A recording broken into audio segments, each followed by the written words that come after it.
স্ত্রীরা একজন মানুষের কাছে কোনোদিন ভালো হতে পারে না। কে সেই মানুষটা জানেন? জানলে খুব কষ্ট পাবেন, কিন্তু আপনাকে জানতেই হবে। সাফল্যের মূল মন্ত্র হলো, যা আমরা ভয় পাই তার ওপর নয়, বরং আমরা যা চাই তার ওপর আমাদের চেতন মনকে কেন্দ্রীভূত করা। বড় কেউ কাউকে করতে পারে না, বড় হতে হয়। কাউকে ঠেলে ওপরে উঠিয়ে দিলে সে আবার পড়ে যেতে পারে। শিয়ালের মতো 100 বছর জীবন ধারণ করার চাইতে সিংহের মতো একদিন বাঁচাও ভালো। তোমার মেধার ঘাটতি থাকতে পারে, কিন্তু তোমার চেয়ে বেশি পরিশ্রম অন্য কেউ করবে সেটি তো হতে দেওয়া যায় না। পরিশ্রম দিয়ে মেধার ঘাটতি অবশ্যই পুষিয়ে নেওয়া যায়। আমি তার উদাহরণ। বিরাট পশুপালনের মাঝেও শাবক তার মাকে খুঁজে পায়। অনুরূপ, যে কাজ করে অর্থ সবসময় তাকে অনুসরণ করে। আমি সর্বদা সমালোচনা খুঁজে বেড়াই। তোমার কাজের প্রতি একজন যুক্তিসম্পন্ন সমালোচক স্বর্ণালঙ্কারের মতো মূল্যবান।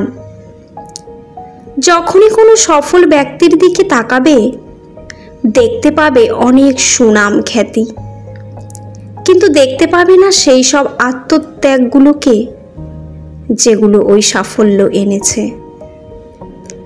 আমরা যখন আমাদের কর্তব্য কর্মে অবহেলা দেখাই, কোনো দায়িত্বকে নিষ্ঠার সঙ্গে গ্রহণ করি না, তখনই অকৃতকার্যতা আসে।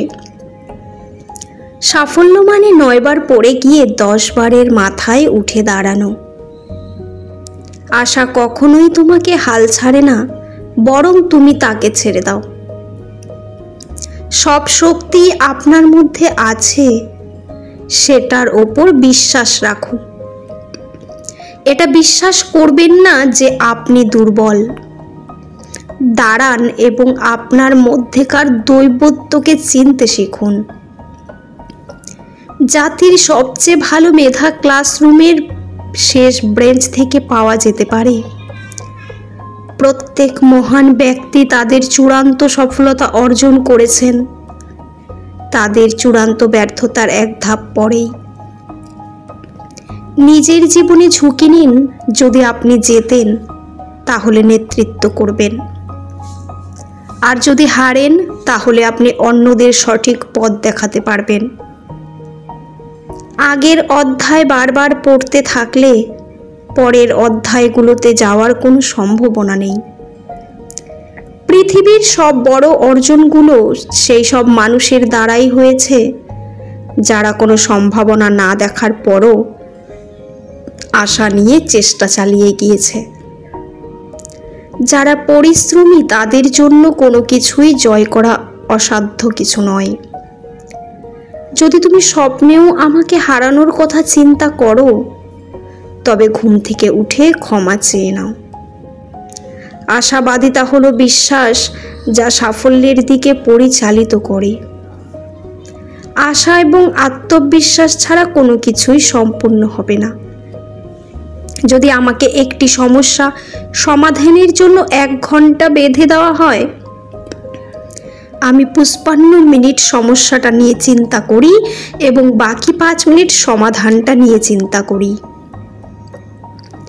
যে কোনো ঝামেলা ছাড়াই জেতে সে বিজেতা, কিন্তু যে শত ঝামেলা সামলে যেতে সে ইতিহাস রচয়িতা। যেই কর্ম আপনাকে ভেতর থেকে শক্তিশালী করে তোলে তা হলো একটা ভালো কর্ম, কিন্তু যেই কর্ম আপনাকে ভেতর থেকে দুর্বল করে তোলে সেটা একটা খারাপ কর্ম। স্বপ্ন বাস্তবায়ন না হওয়া পর্যন্ত তোমাকে স্বপ্ন দেখতেই হবে। আর স্বপ্ন সেটা নয় যেটা তুমি ঘুমিয়ে ঘুমিয়ে দেখো। স্বপ্ন হলো সেটাই যেটা পূরণের প্রত্যাশা তোমাকে ঘুমোতে দেয় না।